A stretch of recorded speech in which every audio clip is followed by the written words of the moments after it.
You know that feeling when you're traveling alone, checking into another random hotel after a long day on the road? The kind of place where you don't expect anything unusual. Just a bed, a shower, and some sleep.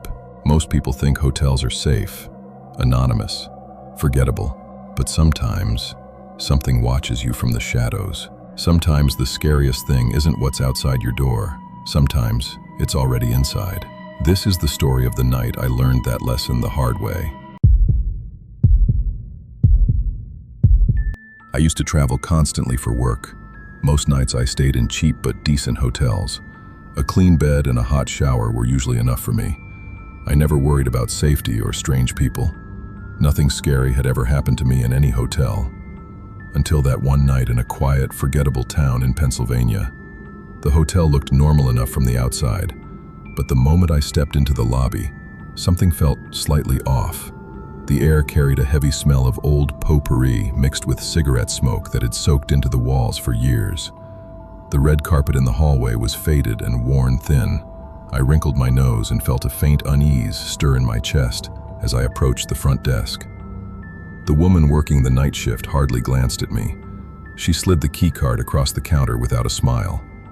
"Room 312, third floor," she muttered. "Elevator's out of order. Take the stairs." The third floor hallway was eerily quiet. No voices, no TVs, no footsteps. Just the faint buzzing of old fluorescent lights above me. My own footsteps sounded too loud, and I caught myself breathing a little faster as I walked down the long corridor. I unlocked the door to room 312 and stepped inside. It was basic. A small bed, an old wooden desk, a tiny bathroom, and heavy curtains that blocked out most of the streetlight. I tossed my bag onto the chair, took a long, hot shower, and finally collapsed onto the bed to watch some mindless TV. I let out a deep, tired sigh, feeling the tension from the long drive slowly leave my shoulders. Exhaustion took over quickly. I turned off the lights around midnight and fell into a heavy sleep. Sometime later, I woke up suddenly. A soft, slow scraping sound pulled me from sleep. Shk, shk. Like paper being dragged across carpet. I lay completely still, my eyes wide open in the darkness, holding my breath. At first I thought it was the ice machine or someone walking in the hallway.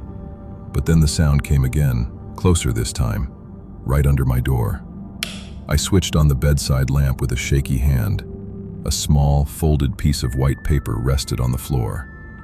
I took a deep breath to steady myself before reaching down and picking it up. The message was written in messy, uneven handwriting. "Someone is watching you from somewhere inside this hotel." My heart instantly began to pound. A cold wave of fear washed over me. The hallway had been completely silent. I hadn't heard any footsteps. I got up slowly and looked through the peephole. The corridor was empty. I quickly locked the door chain and sat on the bed with my back pressed against the wall, keeping the lamp on. I exhaled slowly through my mouth, trying to calm my racing pulse. Almost 20 minutes passed in heavy silence. Then the sound returned, slower and more deliberate. Shh. Another note slid under the door. "I was inside your room earlier, before you even arrived. I like watching people sleep here." I gasped quietly, feeling my stomach twist with disgust and fear. The handwriting looked even more unstable this time. My mind raced. I dropped to my knees and checked under the bed, flung open the closet and yanked back the shower curtain. Nothing. The room was empty.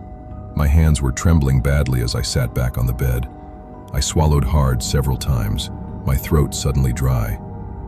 Every small sound now terrified me. The click of the air conditioner, the faint tapping in the pipes, even the hum of the refrigerator. I kept breathing faster, my eyes darting around the room. I told myself firmly, if a third note came, I would leave immediately. No hesitation. The silence stretched on for so long that I started to relax just a little. I let out a long sigh and rubbed my face with both hands, trying to convince myself it was only a sick prank. Then it came. The third note slid under the door even more slowly than the others, as if the person wanted me to hear every single second of it. I held my breath completely, staring at the paper with wide eyes. The message was short and devastating. I'm already inside the room with you again." A surge of pure terror exploded in my chest. My skin crawled violently. I jumped up and spun in a full circle, checking every shadow, every corner. Closet, empty. Bathroom, empty. Behind the heavy curtains, nothing. Under the bed, only dust and old carpet fibers. No one was there. Yet the note said again. I took several quick, shallow breaths, fighting the panic rising in my throat. My legs felt weak. I didn't think anymore. I grabbed my bag, shoved my things inside, and rushed to the door. I checked the peephole one last time. The hallway looked empty. With trembling fingers, I unlocked the chain, flung the door open, and ran toward the stairs. Just as I reached the stairwell door, I glanced back over my shoulder. At the far end of the hallway, near the last room, a dark shadow quickly slipped behind the corner, as if someone had been watching me run. My stomach dropped sharply. I didn't stop. I raced down the stairs and burst into the lobby, breathing hard. The night clerk, a tired man in his 50s, looked up. When I told him what had happened, the notes, the messages, the shadow, his face turned noticeably pale.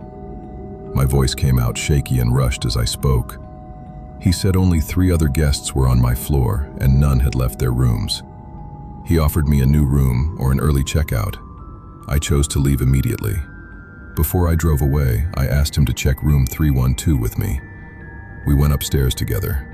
Everything looked normal at first, except the window latch had been broken clean off, with fresh scratches around the frame. It looked like someone had forced it open from the outside not long ago.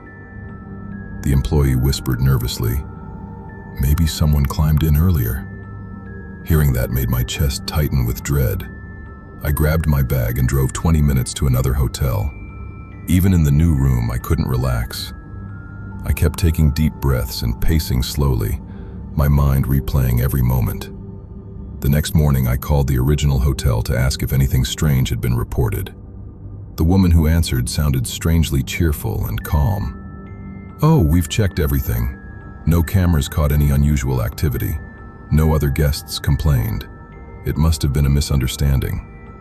But I couldn't forget how pale the night clerk's face had gone. 2 weeks later, back at home, a plain white envelope arrived in my mailbox.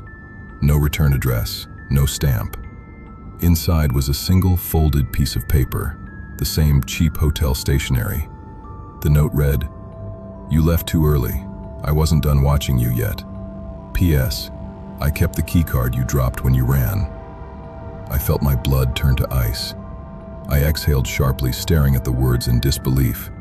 I never dropped my keycard that night. In fact, I still had it tucked inside my jacket pocket. The biggest and most terrifying twist came a few days later, when I sat down and compared all the notes side by side. The handwriting on every single one of them was mine. Hurried, messy, and written under extreme stress, but unmistakably my own. I let out a long, shaky sigh and closed my eyes tightly, feeling a deep wave of confusion and fear wash over me. I have no memory of writing those notes. To this day, the question that haunts me every single night isn't, who was watching me? It's, what made me write those terrifying notes to myself? And why can't I remember doing it? And sometimes, even now, when the apartment is completely silent, I still hear that soft, slow, dragging sound under the door. Even though I live on the 5th floor with no hallway outside.